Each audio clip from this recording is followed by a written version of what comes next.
महामंत्री जी ने कहा कि ये कच्छ की निर्मित है और माननीय सुदर्शन जी पर बोलना है और स्वदेशी विषय छूट जाए ये संभव नहीं, इसलिए मैंने इसको सहर्ष धारण किया है।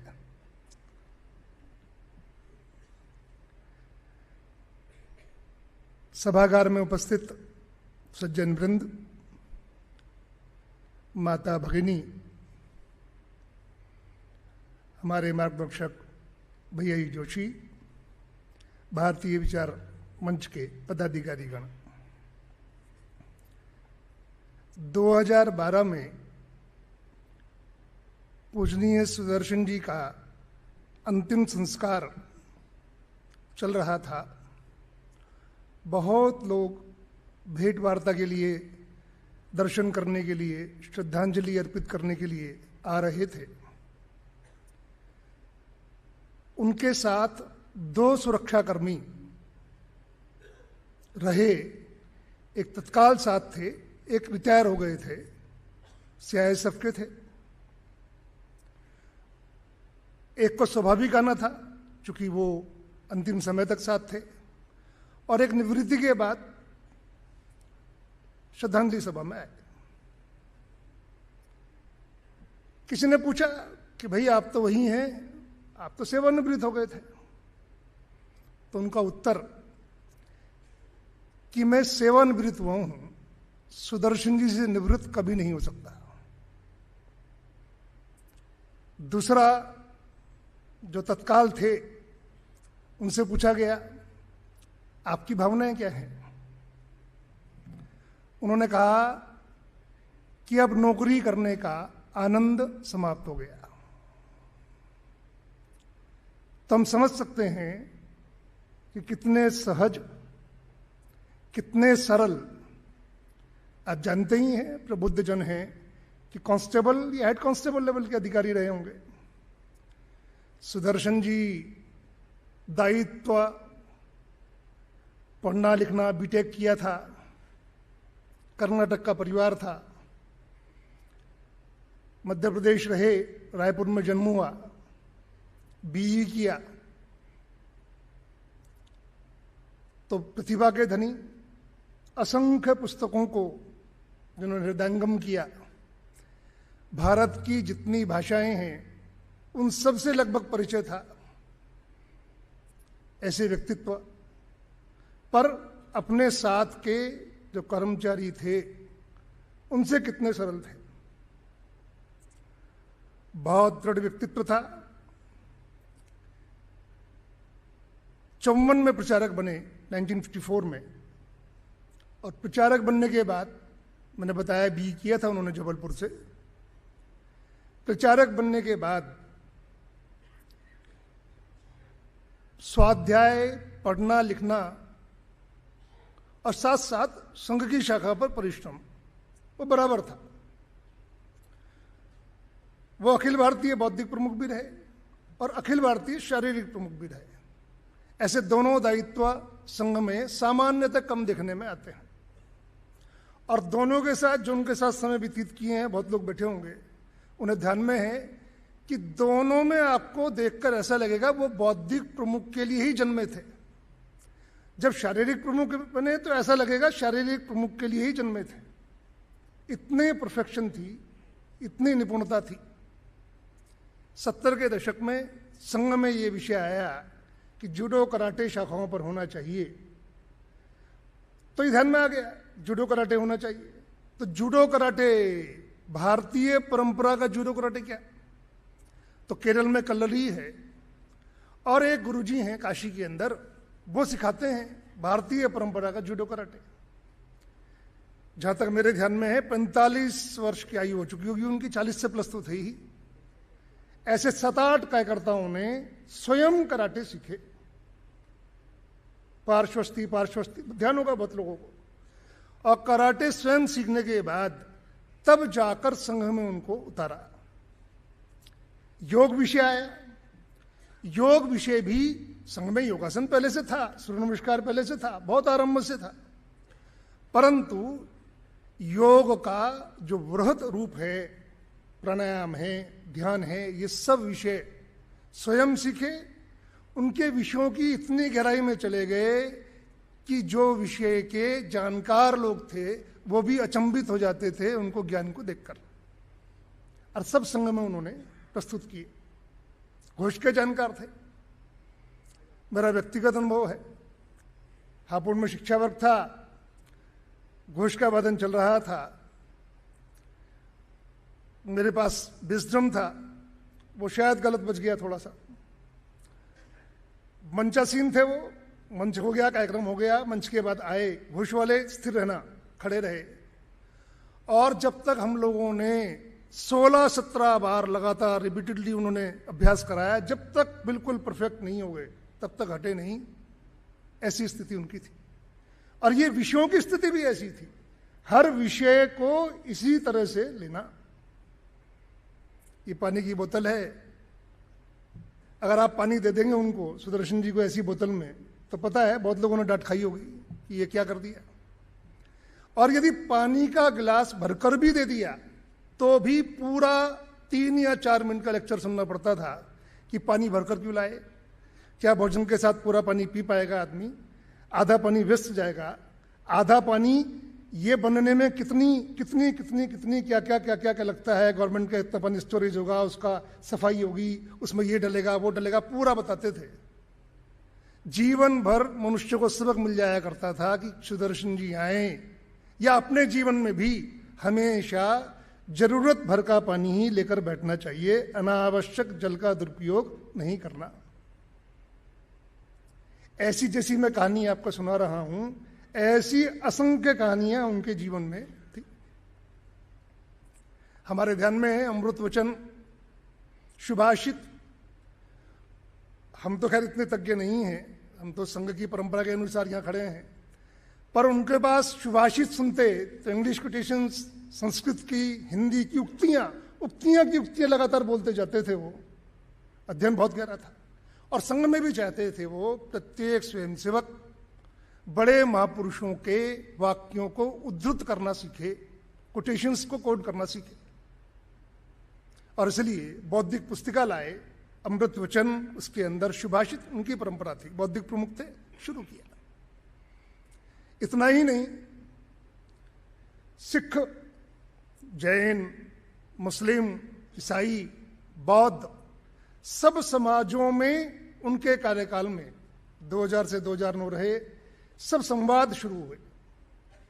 उनका कहना था कि सब भारतीय परंपरा के लोग हैं, केवल भूले बिसरे हैं, उन्हें याद दिलाना है कि आप वही हैं, पुराने लोग, आपके पूर्वज एक ही हैं, और इसलिए आप अपने आप को पुनर्स्मरण कीजिए। भारत में 25 आर्क बिशप हैं ईसाई समुदाय के, 25 के 25 एक बार केरल में बैठे, संघ के साथ वार्तालाप हुआ। पी परमेश्वरन जी, रंगाहरी जी, वहाँ के प्रांत प्रचारक माननीय सुदर्शन जी, कई लोग उस वार्ता में। वो ऐसा नहीं था कि शास्त्रार्थ था, पर था कुछ ऐसा ही। श्री जॉर्ज जी अल्पसंख्यक योग के अध्यक्ष थे, उन्होंने ये मीटिंग अरेंज कराई थी कि ईसाई मत में संघ के विषय में बहुत अलग अलग मत हैं। उसने ठीक है, बैठेंगे, बैठ के बातचीत करेंगे। बैठे, वार्तालाप शुरू हुआ। वार्तालाप 2-3 घंटे चला, चाय पान चला, और आप समझ सकते हैं कि कितना विरोधाभासी मीटिंग था वो। मीटिंग के बाद कमेंट्स क्या थे? संघ के विषय में हमें इतना ज्ञात नहीं था, हम संघ के विषय में आंख खोल देने वाली वार्तालाप में शामिल हुए। और तीसरा एक मजाक किया उन्होंने कि हम कभी 25 आर्क बिशप साथ साथ नहीं बैठते, आज अपने हिंदुओं का संगठन आप करते हैं, हम ईसाइयों का भी संगठन आपने कर दिया। ऐसा भी वहां में आया। और आपको ध्यान में होगा, भारतीय चर्च होना चाहिए, ये उनकी प्रबल मान्यता थी। उन्होंने कहा कि ईसाई मत का पालन कीजिए, इसमें कोई कहीं दिक्कत नहीं है। एक भगवान ईसाई मत को मानने से, ईसा मसीह को मानने से भारतीय परंपरा में कोई नुकसान नहीं होने वाला है। भारतीय परंपरा में असंख्य महापुरुष हैं, एक ये भी शामिल हो जाएंगे, हमें कोई दिक्कत नहीं। परंतु जब सब देशों में ईसाइयत अपने देश को मानती है प्रथम, तो आप भी मानिए, तो भारतीय चर्च, इंडियन चर्च होना चाहिए। इस विषय की शुरुआत माननीय सुदर्शन जी ने की। हमें ध्यान में है सिख मूवमेंट बहुत तेजी से, जो भ्रम संभ्रम है आपको ध्यान में है, वो थे ही सब संभ्रम।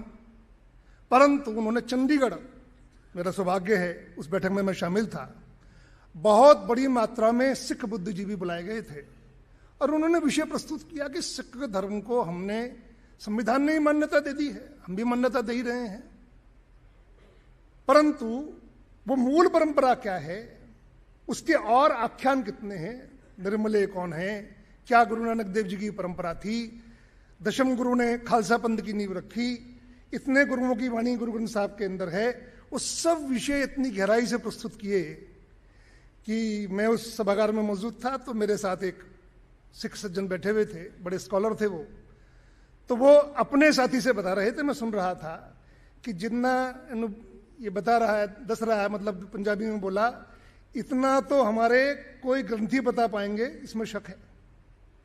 लंबा सुदीर्घ भाषण होता था। और जब बौद्धों में गए तो हिनायन परंपरा क्या है, महायान परंपरा क्या है, बौद्ध परंपरा तिब्बतियन क्या है, नॉर्थ ईस्ट की परंपरा क्या है, नव बौद्ध की परंपरा क्या है, इतना विशद विश्लेषण कि बौद्ध समाज के वो शीर्ष लोग भी अचंभित रह जाते थे, कहां आ गए हम लोग। ऐसा उनका विपुल ज्ञान था। उत्तर पूर्व में क्षेत्र प्रचारक पहले रहे थे आदरणीय सुदर्शन जी, थोड़ा ही समय रहे, 2-3 वर्ष रहे, परंतु उसके बाद अखिल भारतीय अधिकारी बन गए थे, तो निरंतर आना जाना रहा। उत्तर पूर्व बहुत जटिल है।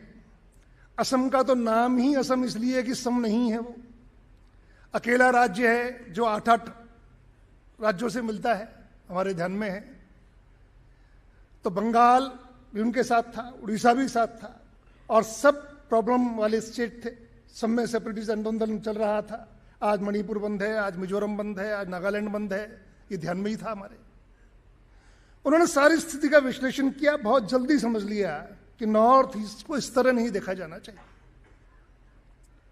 एक तो नॉर्थ ईस्ट को अलग से समझने की जरूरत है, वो भारत की युगायुगीन परंपरा का एक तरह से पुरानी परंपरा से जुड़ा हुआ क्षेत्र है। ये भारतीय लोग जानते नहीं। भारतीय लोग भी नॉर्थ ईस्ट के बंधुओं को कई बार शब्दों में हल्के में ले लेते हैं, आपको मालूम है, उन शब्दों का उल्लेख मैं नहीं कर रहा हूं। इसलिए उन्होंने देश भर में नॉर्थ ईस्ट क्या है, उसकी परंपरा क्या है, भारत से कैसे वो जुड़ा, कैसे अर्जुन का विवाह वहां हुआ, वो सारी कैसे हिडिंबा वहां रही और मंदिर बना मनाली में जाकर, वो सब चीजें उन्होंने बहुत सुंदर ढंग से प्रस्तुत किए।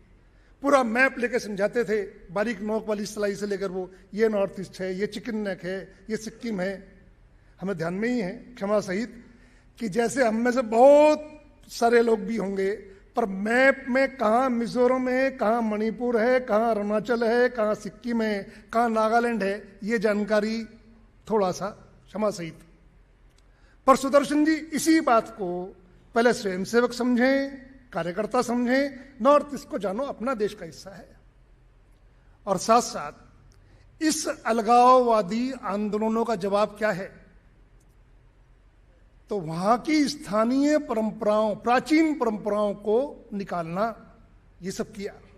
प्राचीन भाषाओं को जो वहां थी, लुप्त प्राय हो रही थी, उनको केरना। अब एक संतोष की बात है कि नॉर्थ ईस्ट में लिपि तो रोमनी है, पर भाषाएं सबकी अपनी अपनी आ गई, अन्यथा पहले सब अंग्रेजी में ही जा रहा था। और दूसरा जो बड़ा काम था वो पहले शुरू हो गया था, जिसको बल दिया उन्होंने पूरे प्रदेशों में विवेकानंद केंद्र, वनवासी कल्याण आश्रम, दूसरा भारत सेवा आश्रम संघ, इस्कॉन, ऐसे ही जित संगठनों को जोड़कर उन्होंने बड़े आग्रह पूर्वक सबके विद्यालय वहां खुलवाए, रामकृष्ण मिशन, कि वो भारतीय परंपरा को जानेंगे तो सही विद्यार्थी वहां पर। और साथ साथ एक बहुत बड़ा काम किया, जिस काम ने आज नॉर्थ ईस्ट की अलगाववादी आंदोलन को लगभग समाप्त किया वो था हजारों छात्रों को वहां से लाना और इस तथाकथित भारत के अंदर जगह जगह पर रखना। ऐसे 10,000 छात्र वो गुजरात में भी, वो केरल में भी, वो कर्नाटक में भी, वो उत्तर प्रदेश में भी, सब जगह रखने शुरू किए। हॉस्टल्स बनाए, पूर्वोत्तर के छात्रों का छात्रावास, और उन छात्रावासों में शिक्षा देते ही थे जो सामान्य शिक्षा है, पर साथ साथ इतना ही सिखाते थे कि ये भी भारत है और वो भी भारत है। अन्यथा पहले क्या था, उधर के लोग जब इधर आते थे दिल्ली और, तो क्या बोलते थे, हिंदुस्तान जा रहे हैं, और जब यहां से जाते थे तो कहते थे अपने देश जा रहे हैं। ये बदलना चाहिए, ये भी हिंदुस्तान है और वो भी हिंदुस्तान है। इतनी एक बात उन सबके मस्तिष्कों में बिठाकर हर साल 2-2, 3-3, 4,000 छात्र पास आउट होकर अपने क्षेत्रों में वापस जाते थे। उनकी संख्या 60-70 हजार हो गई नॉर्थ ईस्ट में। उन लोगों ने अच्छी उन्नति की नौकरियों इत्यादि में, व्यवसाय वगैरह में, पर इस विचारधारा का प्रचार प्रसार किया कि ये भी हिंदुस्तान है और वो भी हिंदुस्तान है। इसका परिणाम ये है कि जो अलगाव के आंदोलनों से त्रस्त पूर्वोत्तर था वो लगभग आज वो आवाज नहीं है। मणिपुर का विषय दुर्भाग्यपूर्ण अवश्य है, पर अलगाववादी आंदोलन नहीं। ये सुदर्शन जी ने दिन किया। क्या सोचा था, कितने धैर्यपूर्वक सोचा था, कितने वर्ष पहले सोचा था और कितनी इंतजार किया। लगभग 30 साल पहले सोचा कि इस तरह से यह आंदोलन मूवमेंट समाप्त होगा। तुम समझ सकते हैं कि मेघा भविष्य को देखने की क्या दृष्टि उनकी थी।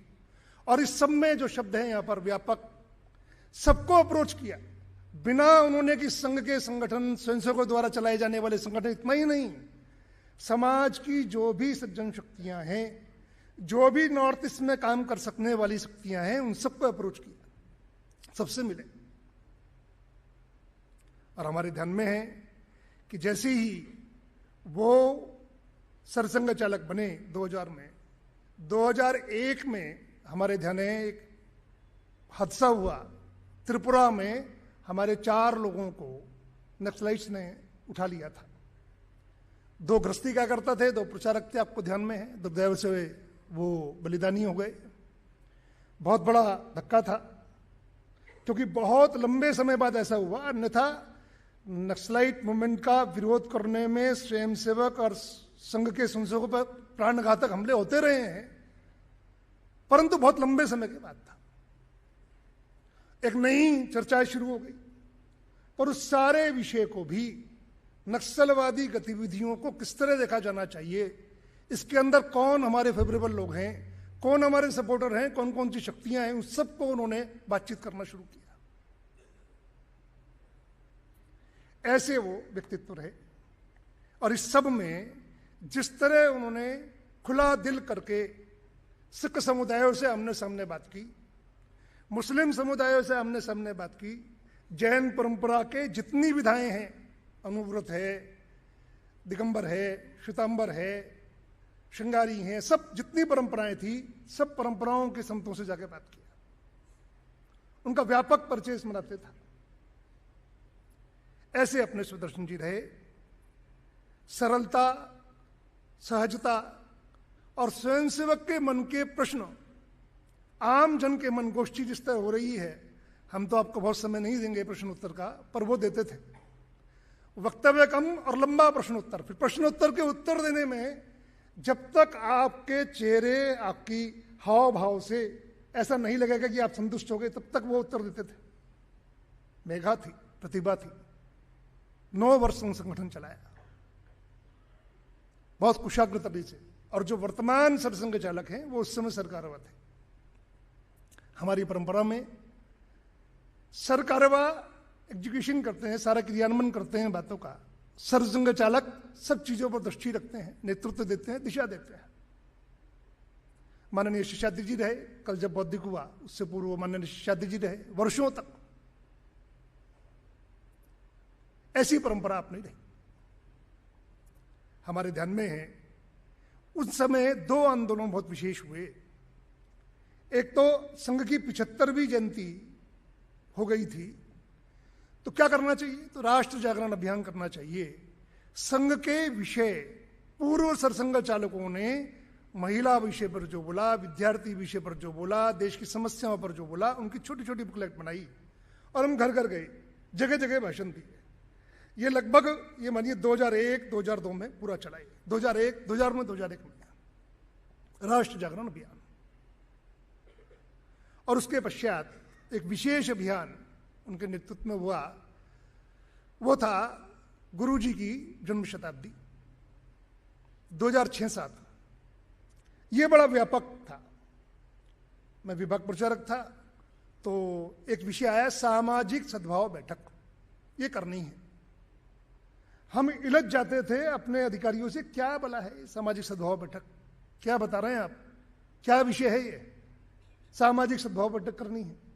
सद्भाव के तो बहुत आंदोलन है, पर अपने लोगों ने बताया कि सामाजिक सद्भाव बैठक इस समाज की सुप्त सज्जन शक्ति को जगाने का वृहत प्रयोग है।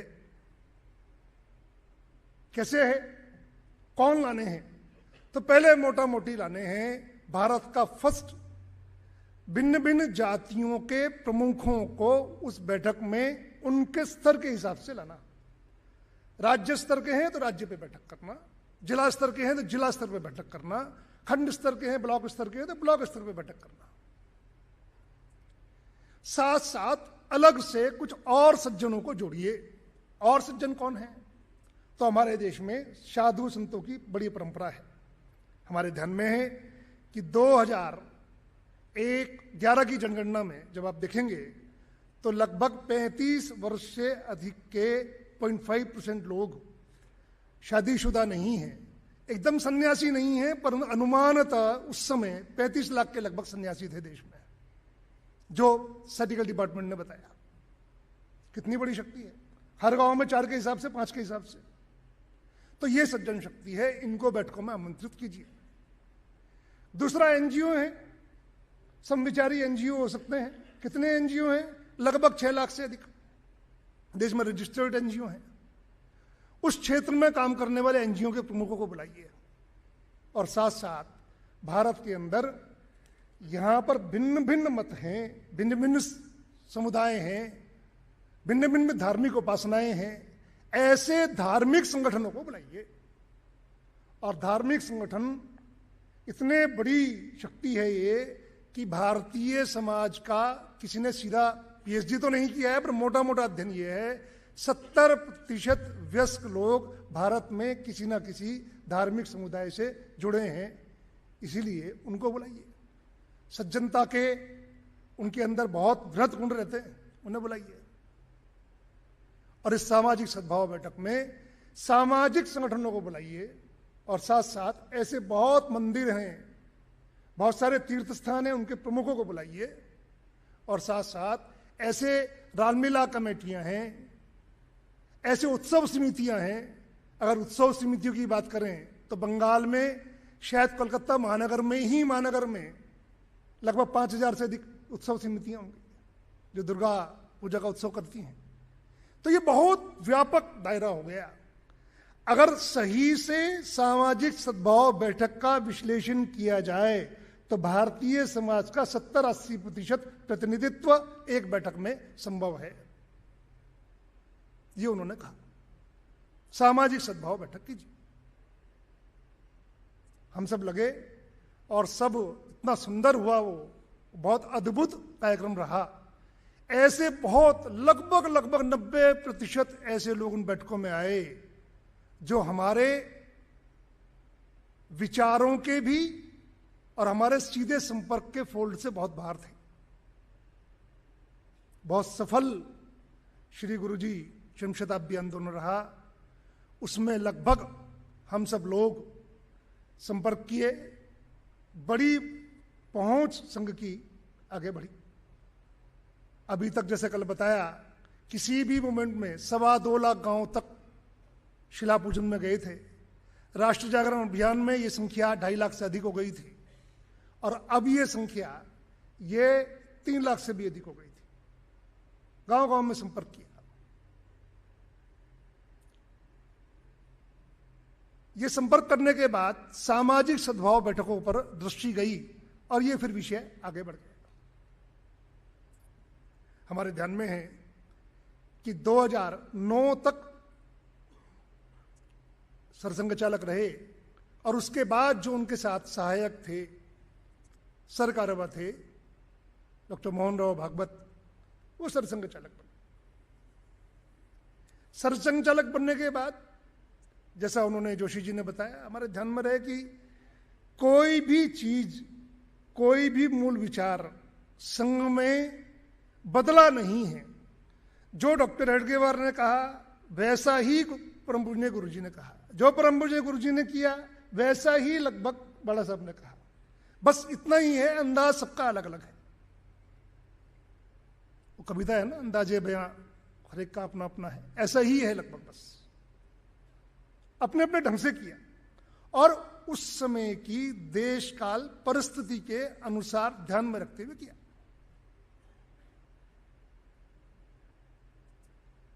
जब आए डॉक्टर मोहन राव, वही सब विषय, उन्हीं विषयों को आगे बढ़ाना था। हमें ध्यान में है कि बाला साहब का कल परसों जिक्र हुआ। बाला साहब ने कुरुक्षेत्र के अंदर एक शिविर था, पूरे उत्तर क्षेत्र के लोगों का शिविर था, संभवतः 65 की बात है। उस शिविर में बाला साहब देवरस के 6 भाषण हुए हैं। लक्ष्य और कार्य करके एक पुस्तक है, छोटी सी, अंग्रेजी हिंदी दोनों में है, मराठी में भी है। उस पुस्तक में उन्होंने एक कार्य लक्ष्य दिया, संघ कब तक चलाना। तो उन्होंने बड़ा सुंदर उसमें कहा गया है कि बहुत सरल शब्दों में समझाया है कि इस कार्यक्रम में उपस्थित जो लोग हैं, जिस तरह अनुशासित बैठे हैं वैसा अनुशासित समाज भी होना चाहिए। तब तक जिस तरह ये समुदाय सोच रहा है, स्वयंसेवक बैठे हैं सारे उधर वहां पर 65 में, जो स्वयंसेवक सामने बैठे हैं, जिस तरह आप सोचते हैं देश के विषय में, ऐसा समाज भी सोचना शुरू कर दे। जिस तरह अपने घर परिवार की बहुत चीजों को छोड़कर आप समाज का कार्य करते हैं, ऐसा आम शहरी, आम ग्रामीण, आम जन भी करना शुरू कर दे। और जिस तरह से देश के लिए आप समर्पण करने के लिए प्रतिबद्ध हैं, ऐसा समर्पण करने की प्रतिबद्धता आम नागरिक की हो जाए, तब तक हमें संघ चलाना है। ऐसे 4-5 बिंदु उन्होंने उस बैठक में लक्ष्य कार्य में दिए कि ये चलाना, यहां तक चलाना है बस। जब ये पूरा हो जाएगा, आम आदमी का व्यवहार देशभक्ति पूर्ण हो जाएगा। आम आदमी हिंदुत्व को इस ढंग से सोचना शुरू कर देगा, आम आदमी देशभक्त हो जाएगा, आम आदमी का जीवन व्यवहार अनुशासित हो जाएगा, सिविक सेंस उसके अंदर आ जाएगा, तब तक चलाना है बस। तो तब तक हम संघ चलाएंगे जब तक कि संघ और समाज एक रूप ना हो जाए, समाज जैसा संघ और संघ जैसा समाज ना हो जाए। यह बाला साहब ने कहा और इसी परंपरा का पालन हुआ। जितने भी व्यापकता में जाने की बात है वो यही है। इन्हीं बातों को मोहन राव जी ने आगे बढ़ाया। मोहन जी को हम जानते ही हैं, उनके पिताजी श्री मधुकर जी वो भी प्रचारक थे। इन्होंने जीव विज्ञान में, जीव पशु चिकित्सा में मास्टर्स किया। सरकारवा थे ही 9 वर्षों से, सरसंघ चालक बने और एक बहुत समाज में प्रवेश करने का, सरलीकरण करने का बहुत सुंदर एक बात ध्यान में आती है। वो चर्चा शुरू हुई आदरणीय सुदर्शन जी के नेतृत्व में, वो थी निकर हटनी चाहिए संघ की। ये बड़ा अपीलिंग सा विषय है, बहुत लोगों को दिल से भी छूता है। तो ये वेश बदलना चाहिए संघ का, और वेश बदलने की चर्चाएं चलती रही पर वेश परिवर्तित नहीं हुआ। फिर मोहन जी आ गए, फिर बहुत लंबी चर्चा हुई। एक बार बैठक स्थगित हुई, 5 वर्ष के लिए चर्चा नहीं करेंगे इस विषय पर। बहुत गर्म हो गया माहौल। बहुत लोगों ने कहा नहीं, निक्कर हमारी पहचान है, आइडेंटिटी है, देखकर संघ स्वयंसेवक जा रहा है निक्कर में, ऐसा होगा। परंतु बहुत सारे सामाजिक पहलू भी थे। जब निक्कर संघ का वेश था तब वो देश के सब मिलिट्री का वेश था, पुलिस का वेश था। आपको ध्यान में है गुजरात के लोगों को अच्छे से कि 1972 तक महाराष्ट्र पुलिस का वेश निक्कर ही था। हाफ पैंट पहनते थे वो, ध्यान में हो आपको, नीले रंग की हाफ पैंट। मैं शिमला रहा हूं वर्षों तक, जैसे मेरे परिचय में बताया। शिमला में एक दिन कार्यालय से ऊपर ही एक कांस्टेबल जनरल का ऑफिस था। कांस्टेबल जनरल, पुलिस नेशनलाइज थी उस समय, पुलिस स्टेट वाइज नहीं थी, तो कांस्टेबल जनरल होता था। कांस्टेबल जनरल शब्द ध्यान दिया, उसका बोर्ड लगा हुआ था बाकायदा।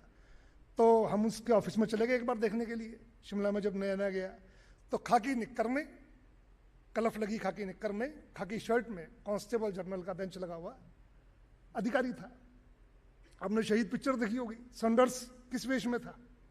निक्कर में था। तो निक्कर एक सैनिक, अर्धसैनिक, पुलिस, इन सबका वेश था। और आप में से तो बहुत सारे लोग ऐसे भी होंगे जो 10वीं क्लास तक निक्कर में गए होंगे, पर आपके बच्चे नहीं जाएंगे, अब नहीं जाएंगे बच्चे। तो ये काल परिस्थिति बदल चुकी। और अब मोहन जी का कार्यकाल आया, चर्चा शुरू हुई सुदर्शन जी के समय में, चर्चा पूर्ण नहीं हुई थी, विषय निक्कर बदलने का आया। तो निक्कर बदलना विषय नहीं था। ये एक प्राचीन बात को जो बाला साहब ने कही, जो मूल कही कि संघ और समाज एक रूप हो, संघ समाज में विलीन हो जाए, समाज भी वैसा ही व्यवहार करने लगे जैसे संघ का स्वयंसेवक करते हैं, इसका एक प्रतिबिंब था, रिफ्लेक्शन था एक।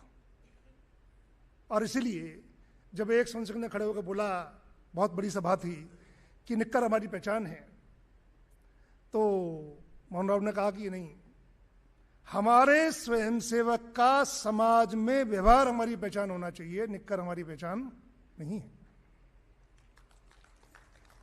और ऐसा कर कर उन्होंने इस व्यापकता को, समाज में विलीनीकरण की पहल को आगे बढ़ा दिया।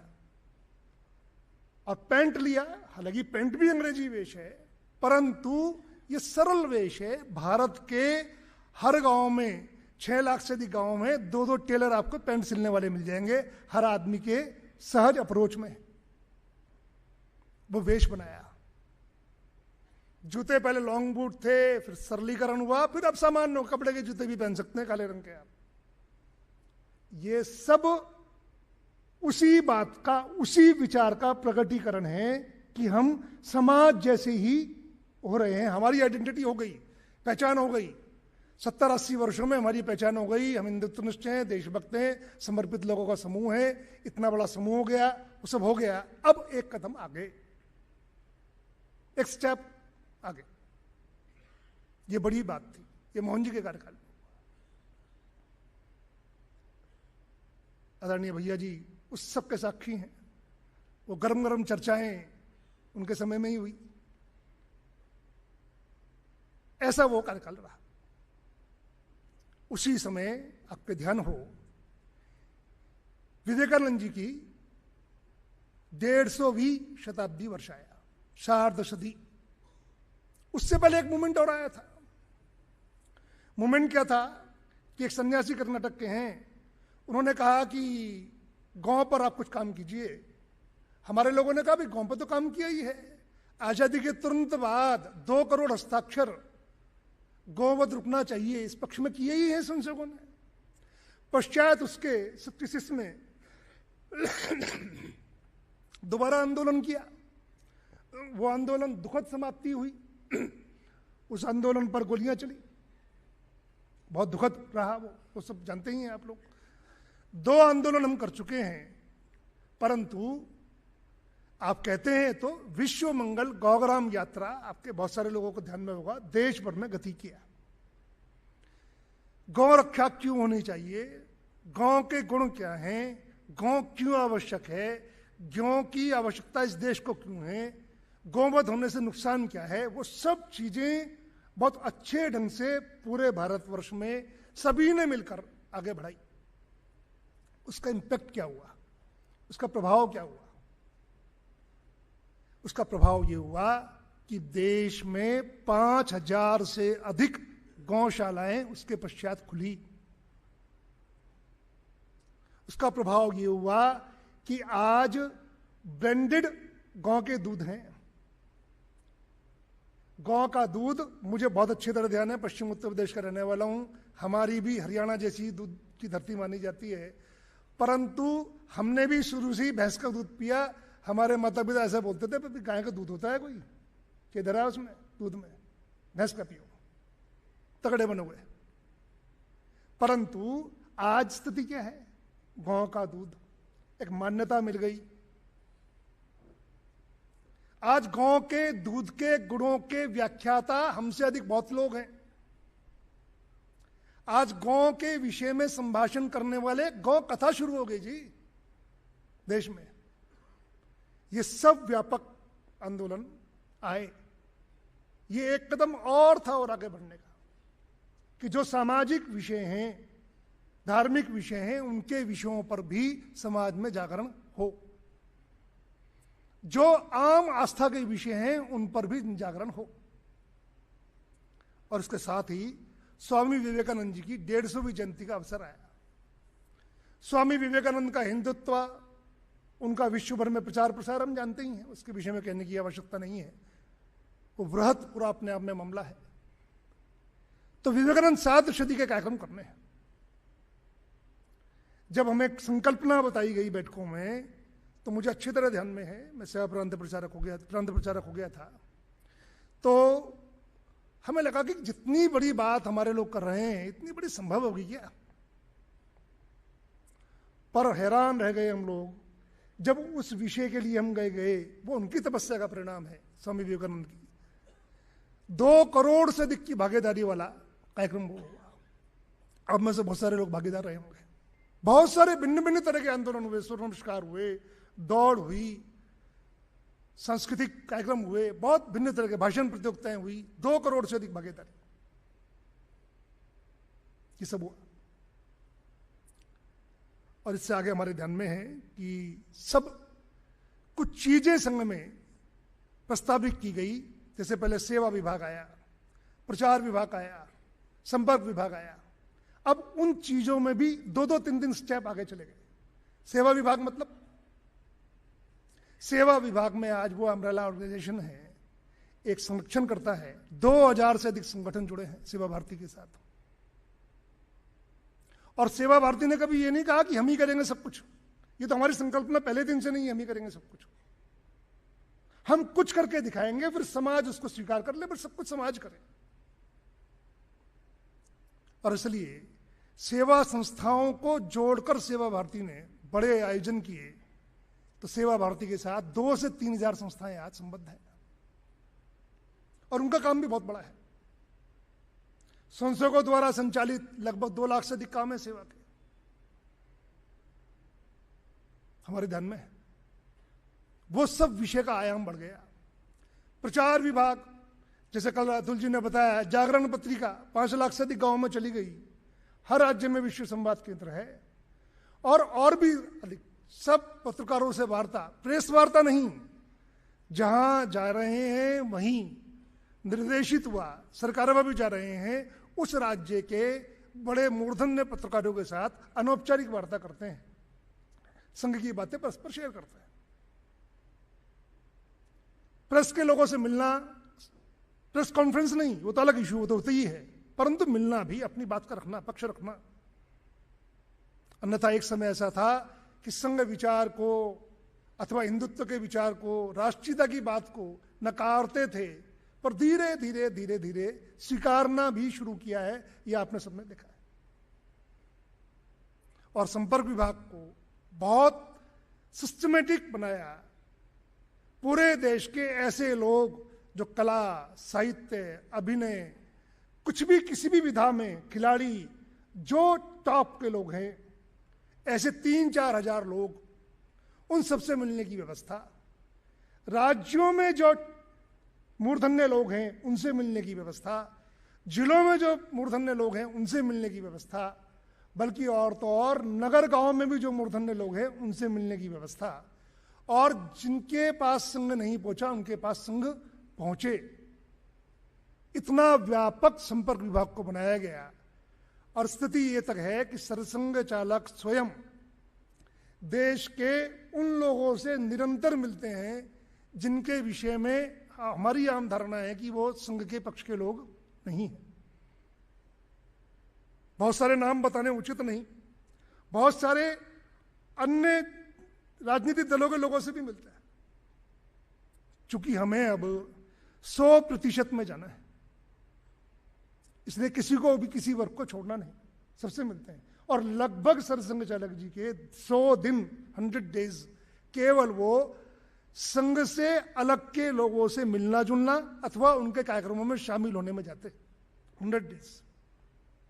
तो हम समझ सकते हैं कि व्यापक संपर्क, व्यापकता का कितना बड़ा प्रसार उन्होंने किया। सब जगह जाते हैं।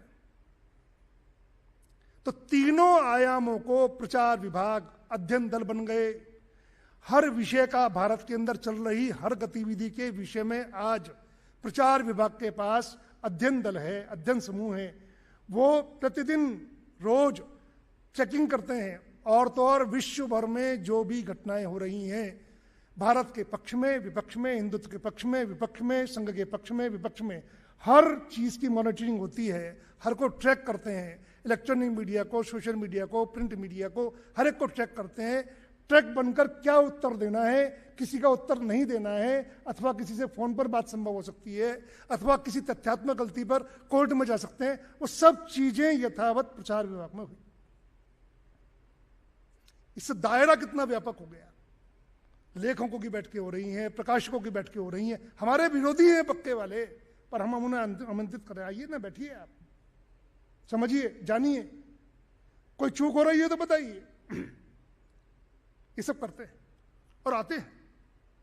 थोड़ी शर्त ये रहती है कुछ लोगों की कि हमें प्रचारित ना किया जाए, कृपया फोटो वोटो मत खींचिए, आ रहे हैं हम लोग, ऐसा भी है। तो तीनों आयामों को अपना बड़ा करने के लिए हम लोगों ने आगे बढ़ाया। और उसके बाद कुछ विषय ऐसे आए जो विषय देश की संवेदना के भी थे पर व्यापकता के भी थे।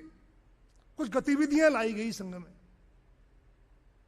वो गतिविधियां अभी स्वतंत्र अस्तित्व में है, प्रसंग उनको पोषण दे रहा है।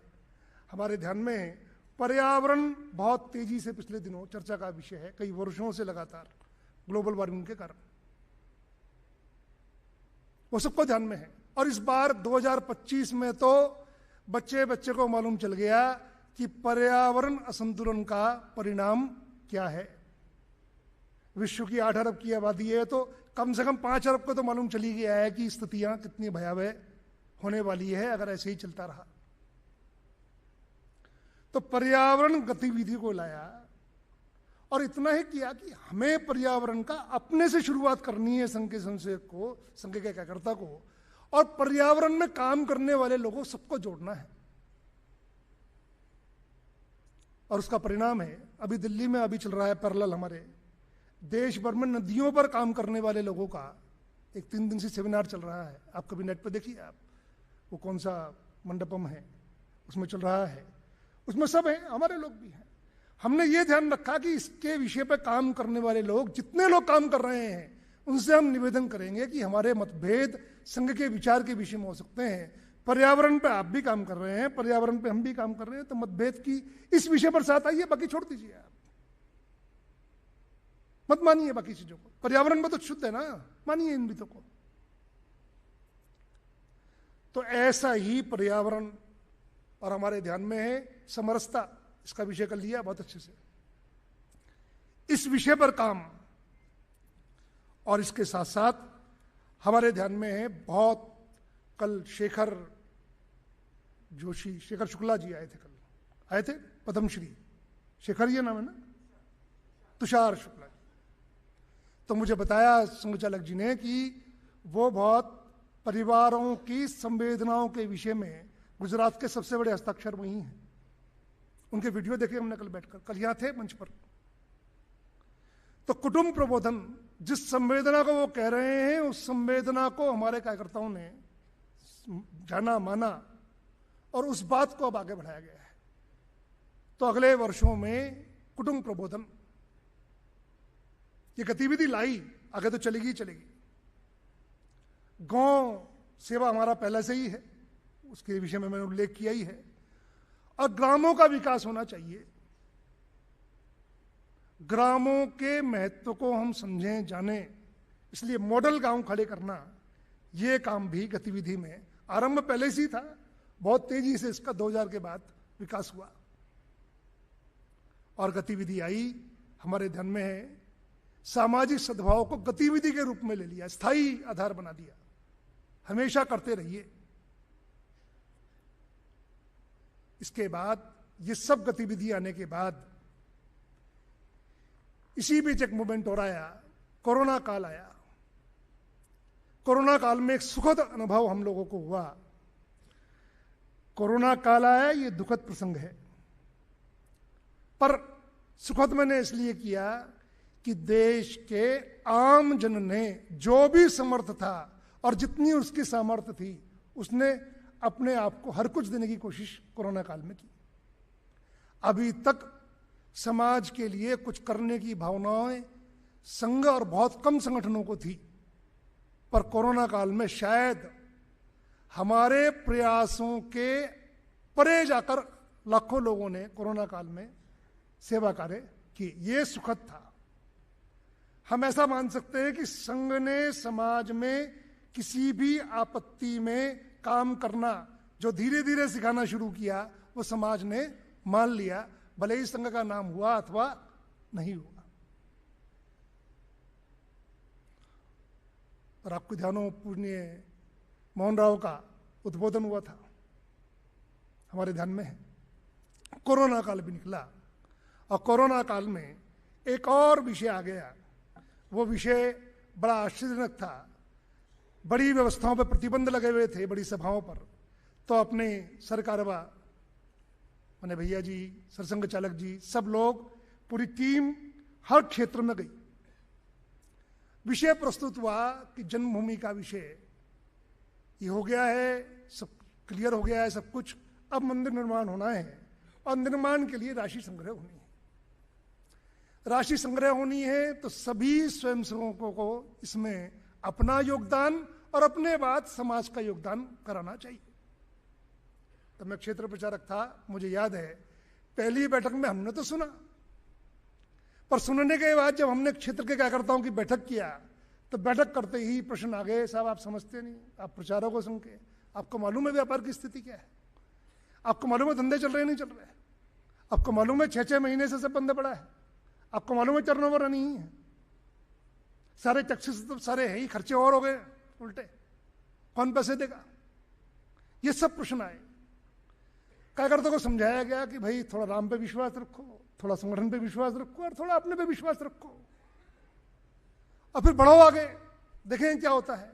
बहुत शॉर्ट टाइम मिला, 15 दिन का, और पैसा भी कैसे लेना है। अब बहुत सारे व्यापारी जिन लोग हैं, दूसरा लेना होता तो बहुत आसान हो जाता, पैसा भी कैसे लेना, चेक से लेना, कूपन से लेना, और पैसा भी किसी भी बड़े से बड़ा पैसा नहीं लेना। बहुत बड़े बड़े ऑफर थे, शायद 10 बड़े समुदायों के ऑफर थे कि हम अकेले मंदिर बनवा देंगे। क्या है, आपका 1200-1300 करोड़ रुपए का बजट है, क्या दिक्कत है, इसमें हम बनवा देंगे मंदिर। और जब संग्रह के आंकड़े आने शुरू हुई, समस्त विचार परिवार की शक्ति लगी, तो हम सब अचंभित रह गए। अपने पे विश्वास रखा, संगठन पे विश्वास रखा, राम पे विश्वास रखा। जो राशि सोच रहे थे कि लगभग 1500 करोड़ के आसपास हो जाना चाहिए, वो 3 हो गया।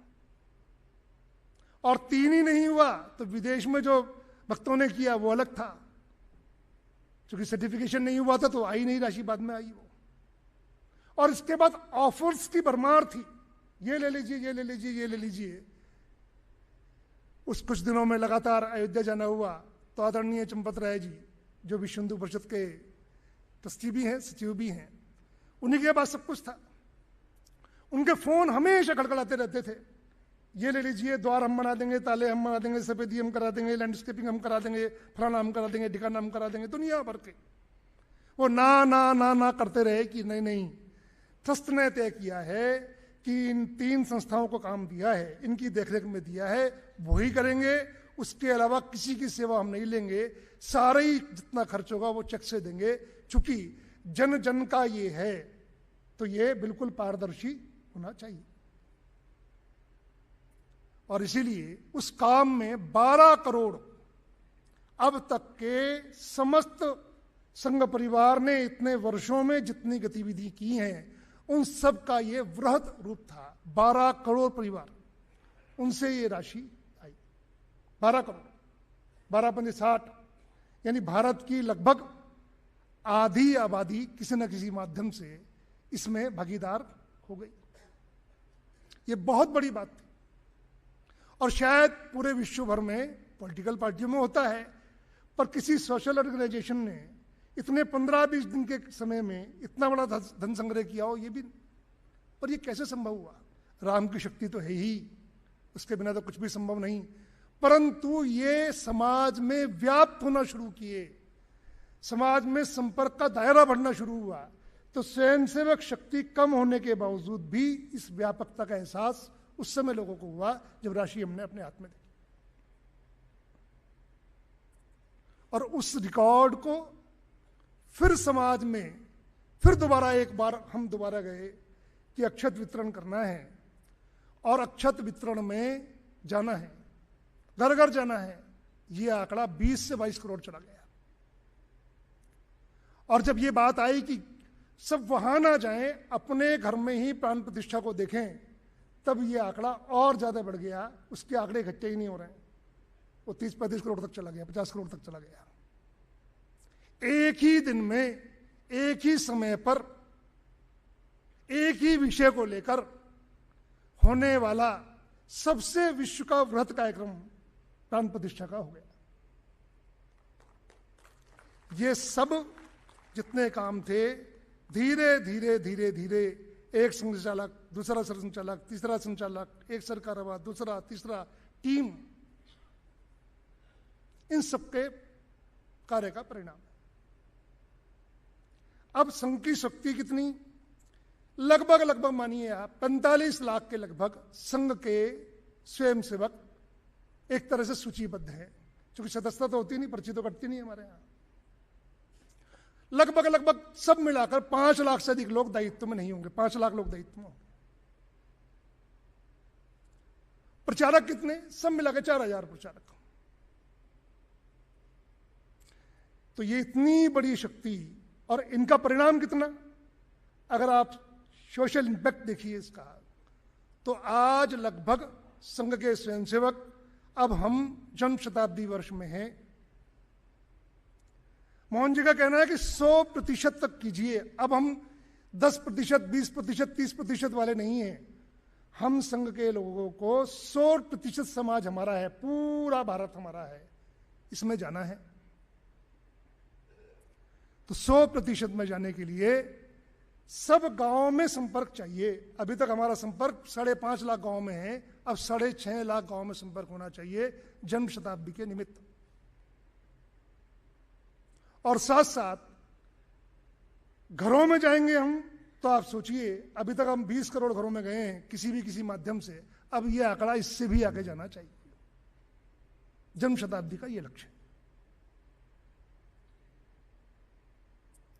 और इसमें 5 परिवर्तन की बातें कही हैं, वो सब बातें आ गई हैं। उन विषयों के विषय में संघ नेतृत्व का कहना है कि ये कोई एक दिन का मूवमेंट नहीं है, कोई ये जन्म शताब्दी वर्ष के 5 परिवर्तन, ये विषय केवल यहीं तक सीमित नहीं। ये विषय भारत के विकास, भारत की सुरक्षा, भारत की दुनिया को दी जाने वाली देन, इन सब को परिलक्षित करते हैं। ये 5 विषय अगले 20 वर्षों तक निरंतर चलते रहने चाहिए। इन विषयों को लेकर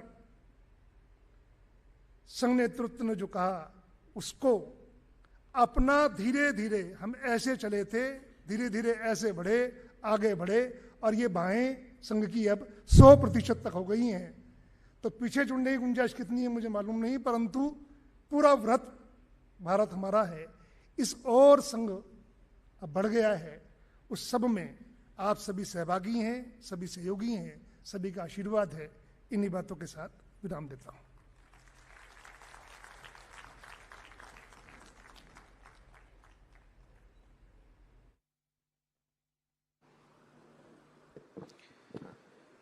हर दिन की तरह आज भी हम प्रश्नोत्तरी का सत्र रखेंगे। ओपन करते हैं। आप सभी में से किसी को कुछ पूछना है तो आप अपने स्थान पे खड़े हो, माइक लेकर वहां पे आएंगे। सभी प्रश्न एक साथ लेंगे, फिर उत्तर देंगे। आपने बताया संघ सेवक के कपड़े के बारे में, तो मैं ये जानना चाहता हूँ कि जब स्थापना हुई तभी तो केसरिया रंग ज़्यादा पॉपुलर था, फिर भी हमने वाइट शर्ट और खाकी चड्डी क्यों रखा?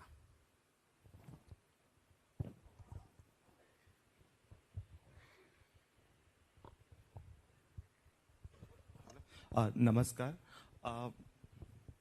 जी नमस्कार। मेरा प्रश्न ये था कि संघ में जब हम व्यापक संपर्क की बात करते हैं तो हमको अधिकारियों द्वारा बताया जाता है कि हमारे 50 से ज़्यादा आयाम हैं, जैसे अखिल भारतीय विद्यार्थी परिषद, ऐसे कई सारे 50 से ज़्यादा आयाम। तो कभी कोई नया आयाम जब संघ में आता है तो उसकी संघ पद्धति क्या होती है?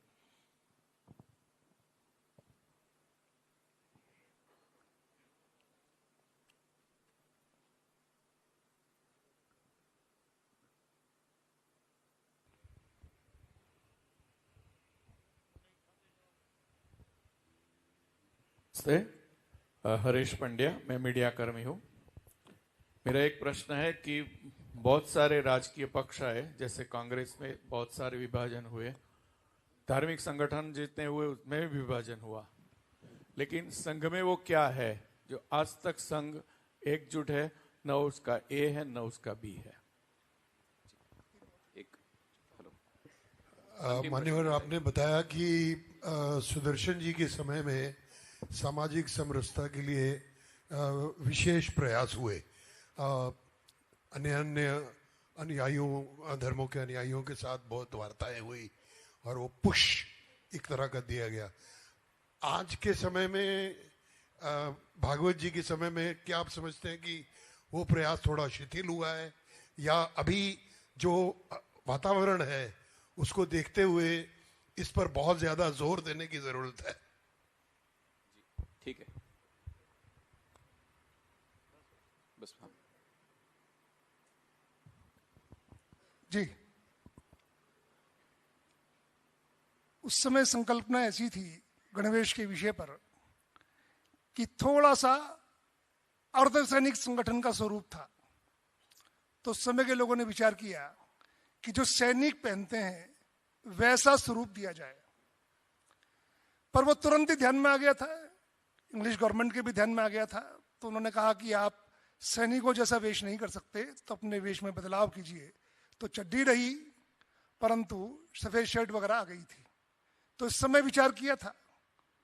तो बहुत लंबे समय तक मैंने इतिहास बताया है कि आग्रह रहा, पर बाद में परिवर्तित किया।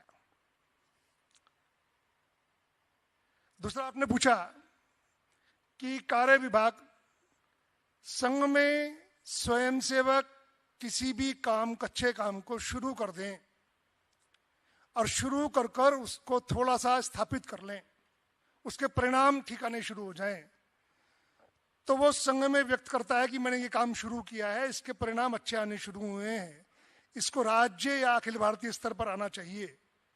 तो ऐसा नेतृत्व को समझ में आने के बाद अखिल भारतीय स्तर पर आ जाता है। इसका प्रमाण ये है, जितने संगठन हैं उनके ओरिजिन में जाएंगे जब आप, तो आपको ध्यान में आएगा कि वो किसी ने शुरू कर दिए थे। उन शुरू किए हुए संगठनों को राज्य स्तरीय अखिल भारतीय मान्यता दी गई। तो आगे भी ये सिलसिला लगातार चलता रहेगा। आप भी कोई शुरू कीजिए तो देखेंगे उसको भी।